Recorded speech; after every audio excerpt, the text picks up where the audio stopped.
Oi.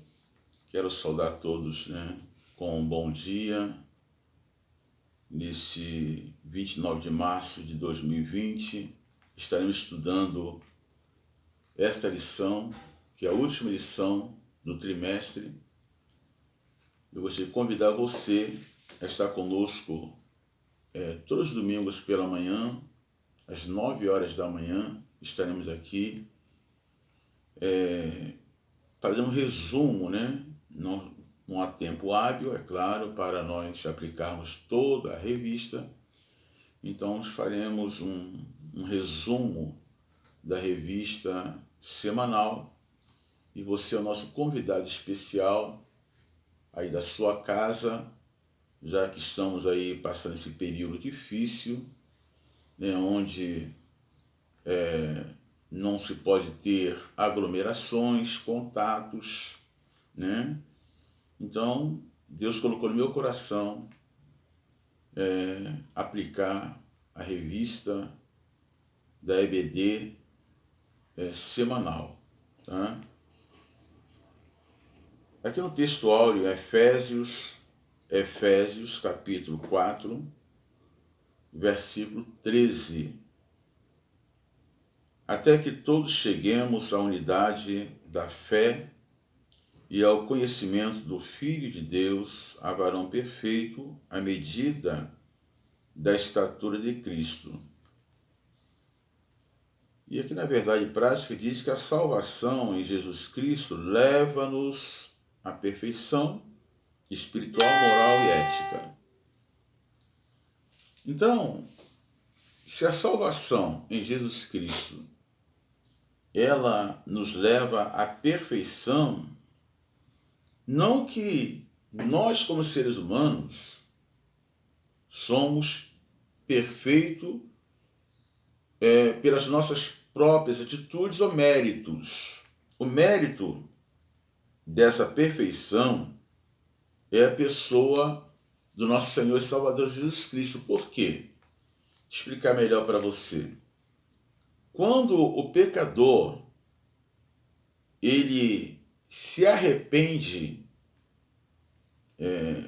quando há um arrependimento, o pecador ele começa a clamar a Deus, e na medida que ele começa a clamar a Deus, é como se o pecador estivesse aqui clamando a Deus, coração arrependido de fato, e Jesus Cristo ele é como se fosse um filtro, É como se fosse um filtro entre a pessoa de Deus e o pecador.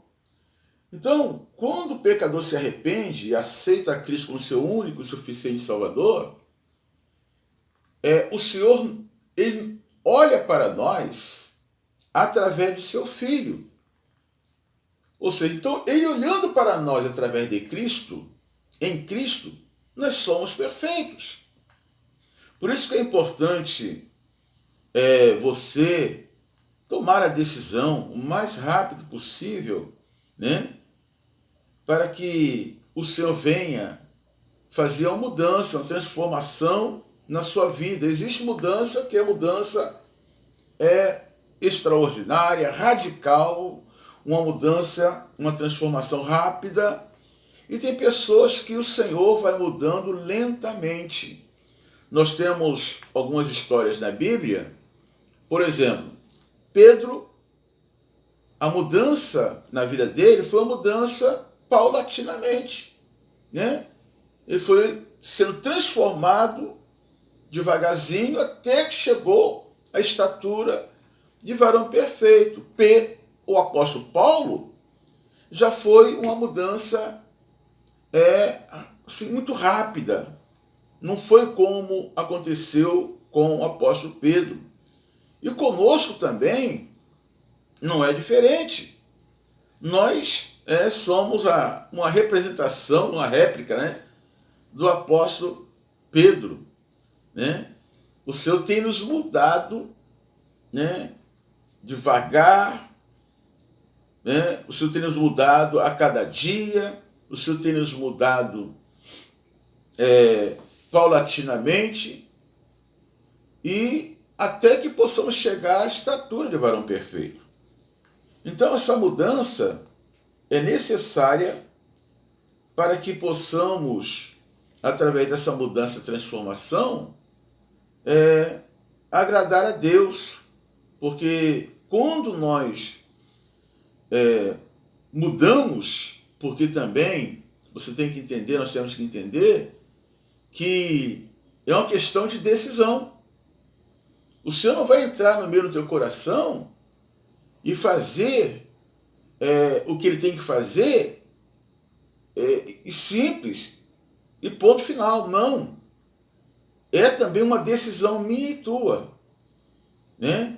Decidir não pecar ou pecar depende de mim e de você. É uma questão de decisão.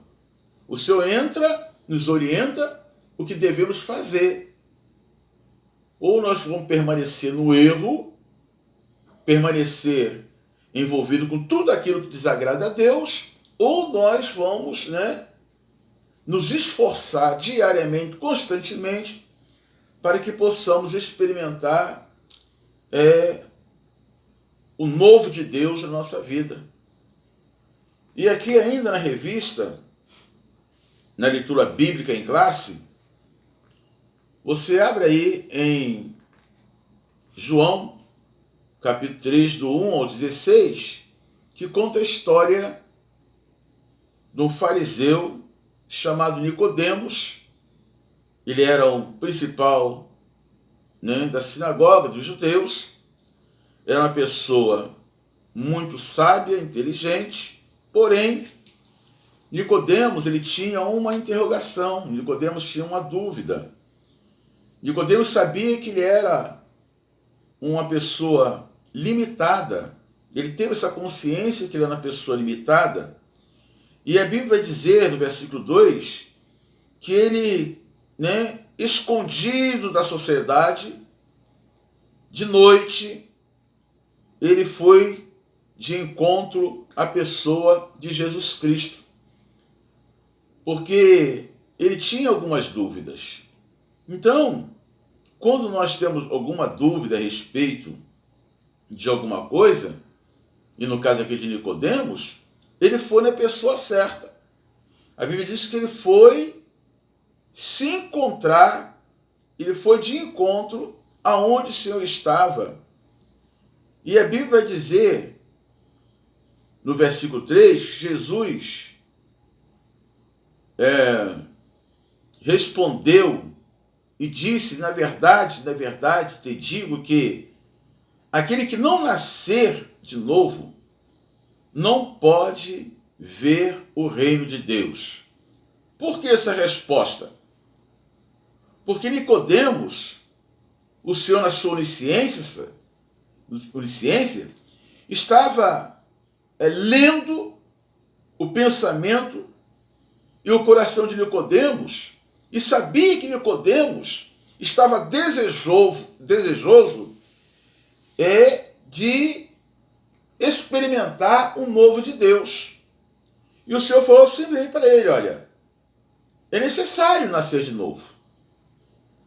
E Nicodemos, ele responde, Senhor, como pode um homem velho como eu nascer de novo? Porventura eu posso entrar no ventre de minha mãe e nascer?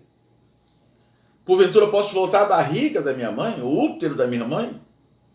O Senhor estava falando de um nascimento que Nicodemos não conhecia. Nicodemos conhecia tão somente o nascimento natural, a gestação natural de uma criança, mas esse novo nascimento, que é nascer da água e do Espírito, que está no versículo 5 de João capítulo 3, Nicodemos não conhecia. E eu quero dar uma pausa aqui, porque muitas pessoas também que estão aí nos assistindo, e eu quero louvar a Deus pela sua vida, também não conhecem esse processo do novo nascimento. Talvez você conhece, como Nicodemos, o processo de uma gestação comum, de uma gestação natural, como eu e você nascemos. Mas Jesus Cristo está explicando aqui a Nicodemos, né, esse novo processo que é um nascer da água e do Espírito. É um nascimento espiritual. O homem, para poder ter um encontro real com o Senhor, ele precisa nascer de novo, ele precisa nascer, né, da água e do Espírito. Porque no versículo 6 diz: o que é nascido da carne é carne, mas o que é nascido do Espírito é Espírito. São dois tipos de nascimento. Nascimento da carne, como eu e você nascemos um dia, e o nascimento do Espírito. Está no versículo 6. O próprio Senhor explicando para Nicodemos: o que é nascido da carne é carne, tão somente carne. Não passa de carne. Mas o que é nascido do Espírito é Espírito. E o Senhor quer, né, que a mensagem central da cruz é que eu e você, que a humanidade venha nascer do Espírito. Versículo 8. O Senhor vem dizendo que o vento assopra aonde quer e ouves a sua voz, mas não sabes de onde vens, nem para onde vai. Assim é todo aquele que é nascido do Espírito. Nicodemos respondeu e disse-lhe: como pode ser isso? Ou seja, ainda não entendi nada.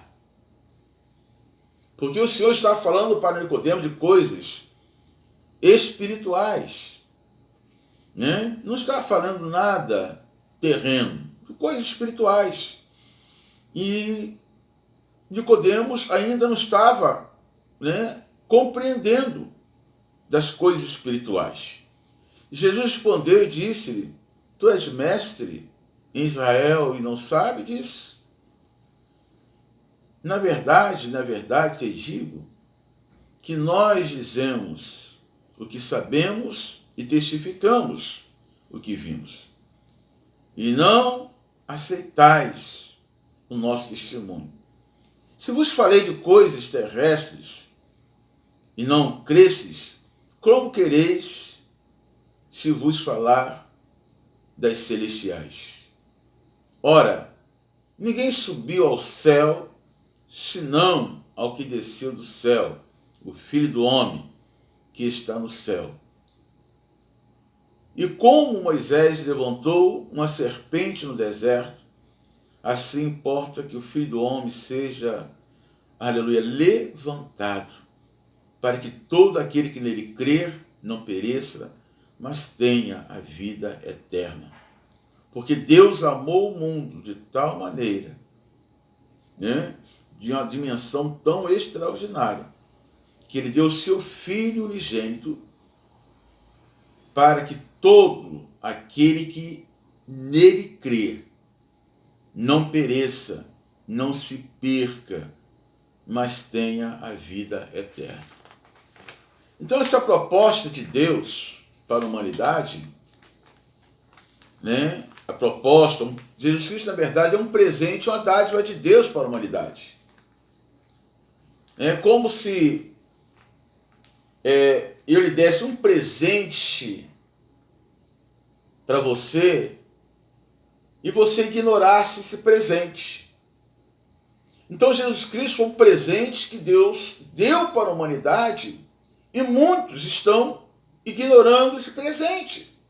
Está pegando esse presente, deixando de lado, pegando presente, não está dando a mínima, pegando presente, né, jogando fora, né?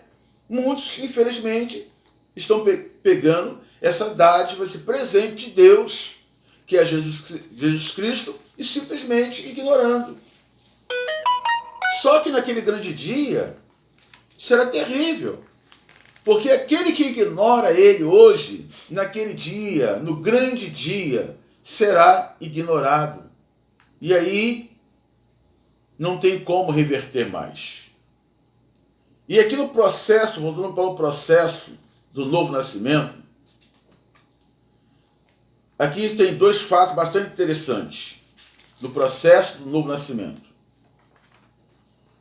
Fala-se sobre a justificação do novo homem.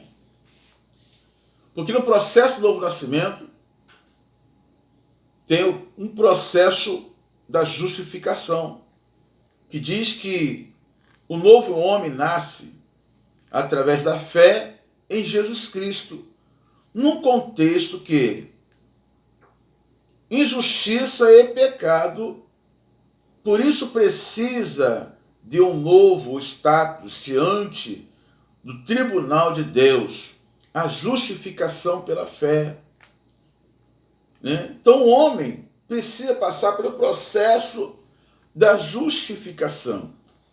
E nós sabemos que justificação é um processo de pegar o ser humano, o homem, injusto, e tornar ele justificado através de Cristo Jesus. É isso que ele quer fazer na nossa vida. Esse processo da justificação, nos justificar. Naquele grande dia, ele vai nos justificar diante do tribunal, ou seja, como advogado, ele vai nos defender de todas as acusações, de todos os pecados. Por isso que o processo da justificação, ele é muito importante na vida daqueles que um dia nasceram da água e do Espírito. E tem também o segundo processo, que é a santificação. É o Espírito Santo de Deus, ele vai nos santificar, nos tornar santo. Santo significa separado. E aqui diz que, ao contrário da regeneração, que é um ato instantâneo, a santificação é um processo que demanda toda a nossa vida até alcançarmos a estatura de varão perfeito, ou seja, é um processo. Enquanto estivermos aqui em vida, a gente tem que batalhar, lutar para nos tornarmos, permanecermos separados do pecado e de tudo aquilo que não exalta, que não glorifica o nome do Senhor. Então, essa lição, esse resumo dessa lição e o processo da santificação, da regeneração, é o que o Senhor quer fazer na minha e na tua vida. Então, que você possa receber essa palavra no seu coração, que é um resumo da nossa escola bíblica dominical, que Deus possa lhe abençoar rica e abundantemente, que Deus possa abençoar a sua família, que este domingo seja um domingo de bênção na tua vida. E que logo mais à noite estaremos aqui, ministrando uma palavra de Deus, nesse momento tão conflitante, um momento onde as pessoas estão, todos nós, na verdade, estamos abalados, todos nós estamos apreensivos para que essa nuvem passe logo. Então eu quero convidar você para logo mais estarmos aí juntos recebendo uma palavra de vitória em nome de Jesus. Que Deus nos abençoe e nos guarde em nome de Jesus.